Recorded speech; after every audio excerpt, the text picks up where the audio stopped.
Ninasimama kwenye madhabahu hii, ninasema kwa neno la Bwana, kaburi walilochimba pamoja na shimo walilochimba halitakuwa kaburi kwako, lakini ni mahali ambako unapita. Yesu Kristo akasema mnapita mautini kuingia uzimani. Wako wapi washindi wanaonielewa hapa? Pigie Jehova makofi mengi ya shangwe. Hallelujah.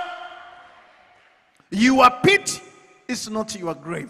Kuna watu ambao umeangukia kwenye piti na unafikiri ya kwamba hapo ndipo ambako umezikwa. Haujazikwa, haujaisha. Ndoto yako haijazikwa, maono yako haijazikwa, jina lako halijazikwa, bado upo sana kwa jina la Yesu Kristo. Wako wapi watu wachache wanaosema bado nipo sana na maono yako yapo sana? Pigie Bwana makofi. Hallelujah. Shimo walilokuweka sio kaburi yako. Nisaidie kumpigia Bwana makofi mengi ya shangwe. Hallelujah.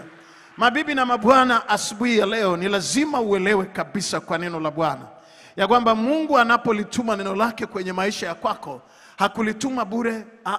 Limekuja kwa makusudi. Asubuhi ya leo, majibu aliyokuwa amebeba Yusufu yaliyomsaidia Farao, na Farao alikuwa na majibu ya Yusufu ya yeye kuwa waziri mkuu. Oh my God. How mahouse labda ningesema hivi, yani maswali makubwa mawili main ya muda mrefu yanapokutana. Labda nipe nikupe.